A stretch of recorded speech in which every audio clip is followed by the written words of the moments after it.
Bonsoir. Donc, je suis directrice de théâtre et metteur en scène. Lorsque un acteur travaille un texte, il cherche un dire plus vrai que celui dont nous disposons dans la vie quotidienne. Il le cherche en essayant de penser que veut dire ce que je dis. Et quand il se pose cette question, il se demande que veut dire ce que je dis pour ma propre vie, pour la vie de ceux que j'aime et pour le destin collectif. Il fait de la parole un plan de conséquences et se plongeant ainsi dans l'interrogation sur les conséquences, il découvre des affects qui étaient liés à ce qu'il dit, il découvre des références, des images et une sorte d'athlétisme éthique. Il engage sa responsabilité, il se demande « ai-je raison de le dire ?» et comment le dire avec justesse. Et faisant cela, il parle en nouveauté. La parole qui sort de lui a des modulations, des formalisations nouvelles. Et c'est à ce moment-là que dans le théâtre, on a le sentiment d'accéder et à du beau et à du vrai. Donc j'ai introduit ma petite allocution en rendant hommage à ma pratique, mais à vrai dire, ce n'est pas tout à fait de théâtre que je vais vous parler aujourd'hui, mais plutôt de la question générale qui m'est apparue devant ce sujet saisissant, qui était, mais que faisons-nous, les artistes contemporains, de la beauté et de la vérité ? Comme c'est un grand sujet, très vaste, je ne vais vous présenter que quelques hypothèses partielle et discutable. Il fallait bien que je me donne un moyen d'y entrer. Alors, donc il est commun de constater que l'art contemporain a des rapports ombrageux avec la question de la beauté. Il la conteste souvent, et l'art contemporain conteste souvent la beauté au nom de la vérité. Moi-même, dans mon art, qui est celui du théâtre, donc, comme je vous l'ai dit, je cherche un dire qui soit plus vrai, et j'inscris au cœur de ma conviction le fait que ce dire plus vrai puisse être jugé inconfortable, voire laid, par certains, ce qui ne manque pas de m'arriver d'ailleurs. Voilà. Donc j'aimerais du coup vous parler de ce que je crois qui nous est arrivé. Donc je retiendrai cette hypothèse platonicienne et dont on a déjà entendu parler ici, qui est qu'en effet vraisemblablement le beau est l'indice du vrai. La beauté, pour moi, est une chose toujours double, en vérité. Elle consiste par elle-même. Une forme belle est une forme parachevée. Elle se tient dans la paix de ce qu'elle a résolu. Et elle est ainsi singulière, d'une dignité aimable à laquelle rien ne peut se substituer. C'est cette forme que l'on contemple, que l'on adore, qui nous fait jouir, et aucune autre ne peut venir à sa place. Mais en même temps, elle est langage, indice d'autre chose, dont elle tient l'énigme formulée dans ses traits. La beauté nous parle d'elle-même, et cette elle-même nous fait toujours sentir qu'il a fallu résoudre un impossible. Et que cette résolution des contradictions, cet impossible, cette résolution, elle n'est toujours que contingente, elle est toujours incarnée, matérielle, incorporée dans le sensible. Donc souvent, la beauté nous fait entendre qu'elle a dû traverser ou retenir l'impossible de l'éternité et du périssable. C'est ce que je crois, on sent par exemple dans le glamour, l'éclat de la surface brillante de la vie, retenue avant la mort et le périssable.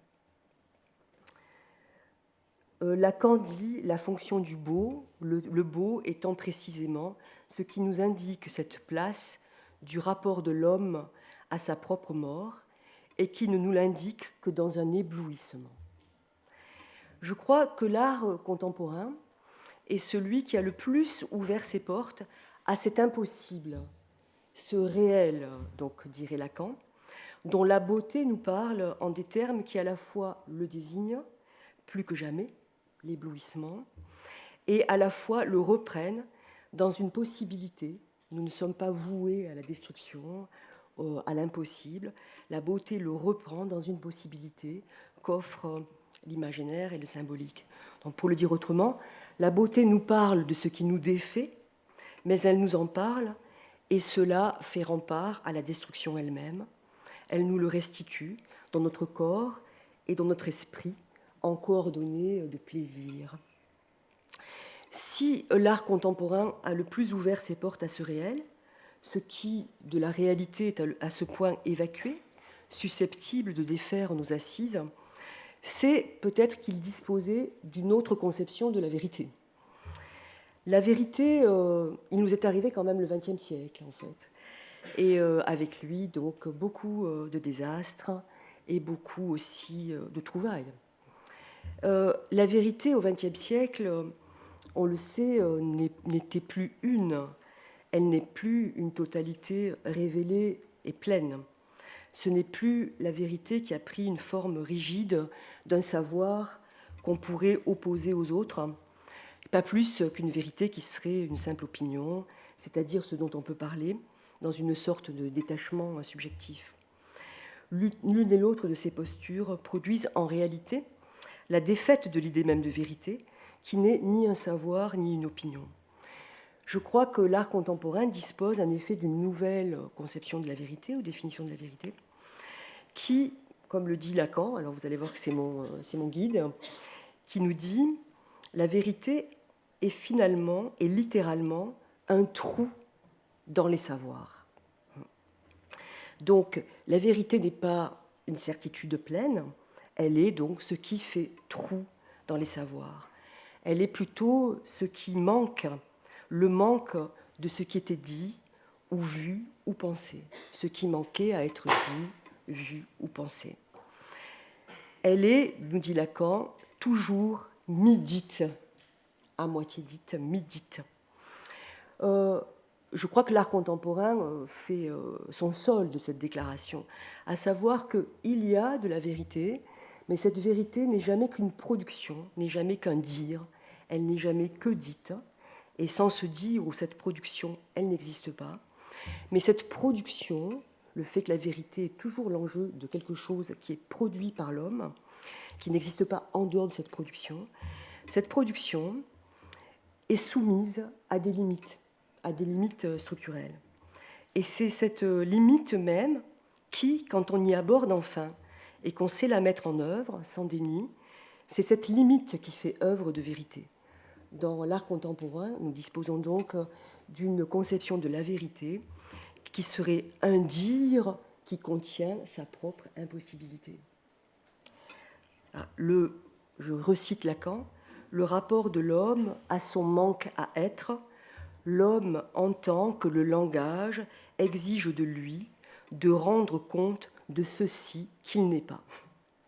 Donc ce n'est pas, vous l'entendez, une vérité pleine, rassurante, c'est plutôt une vérité qui est du côté de la défaite de la maîtrise, la défaite de toute possibilité de maîtrise absolue, castration de notre toute-puissance, cette cession de la maîtrise que l'art moderne a, à sa manière, a mis au cœur de sa probité. Le fait de renoncer à prétendre que nous pouvons tout dire, tout maîtriser, et prononcer cela faisant fonction et œuvre de vérité, mais d'une vérité nouvellement conçue. Vous l'entendez, ce n'est pas du tout un nihilisme, c'est compliqué, mais ce n'est pas un nihilisme, ce n'est pas un scepticisme. Ce trou, ce manque à dire, fonde aussi une plus grande hospitalité et une plus grande fraternité, à vrai dire, puisqu'il nous épargne la maîtrise de quelques-uns et nous fait frères devant ce manque. En vérité, c'est ce que l'art contemporain a mis, je crois, le plus au-devant de sa pratique. Je dois dire que l'art avant l'art contemporain et l'art moderne l'a fait aussi, mais peut-être en des termes moins dramatiques ou moins expressifs. Voilà.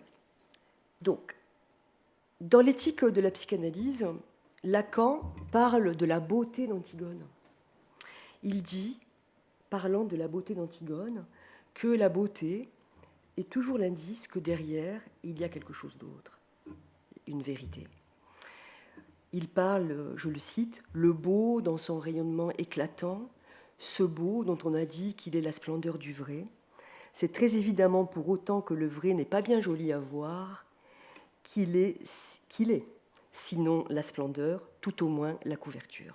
Qu'il en est, sinon la splendeur, tout au moins la couverture.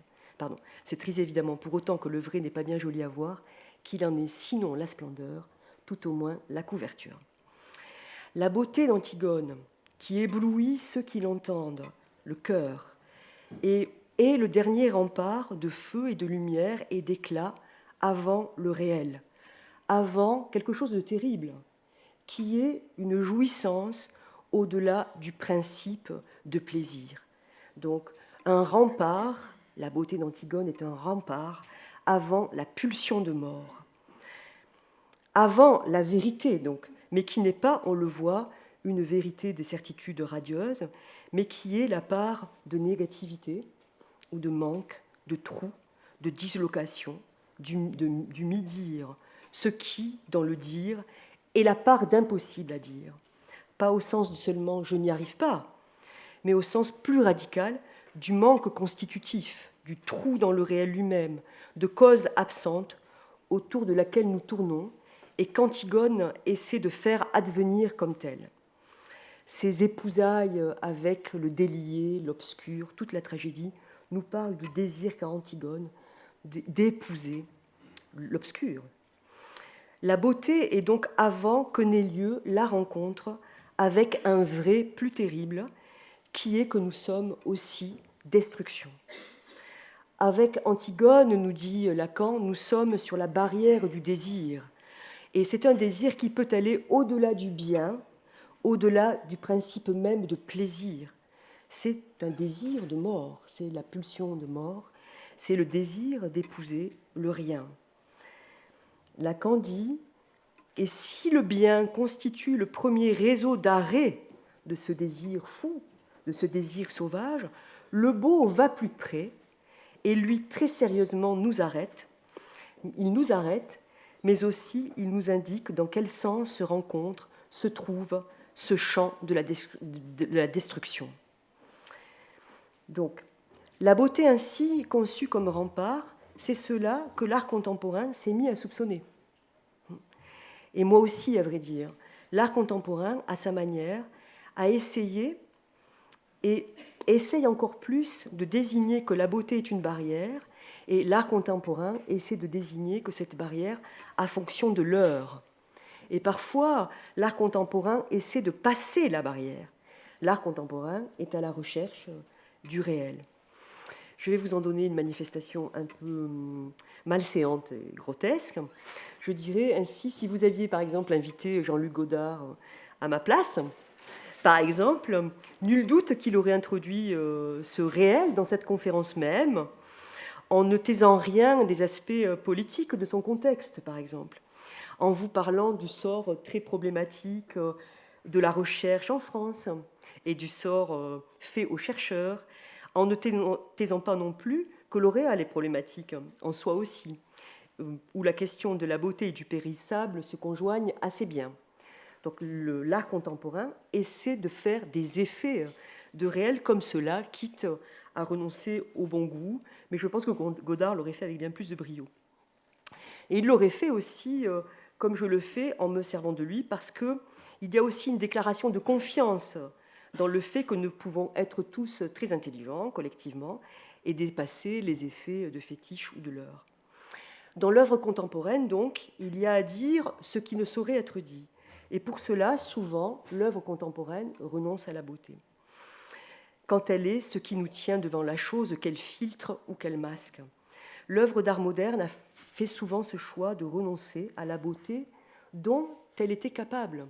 Je ne dis pas que l'œuvre contemporaine renonce à une beauté facile ou bêtasse ou d'enjolivure ou condamnable, mais souvent l'œuvre contemporaine renonce à une beauté immense qui est attestée d'une immense capacité.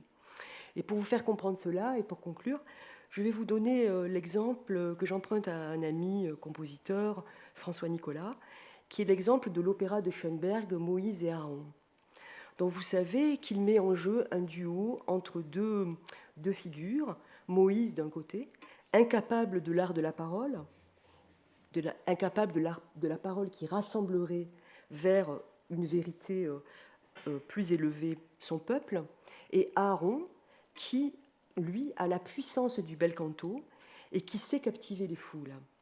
Cet opéra, vous le savez sans doute, à la fin, a une fin qui a été interrompue volontairement par Schoenberg, qui donc a décidé de mettre en jeu une interruption volontaire de l'opéra.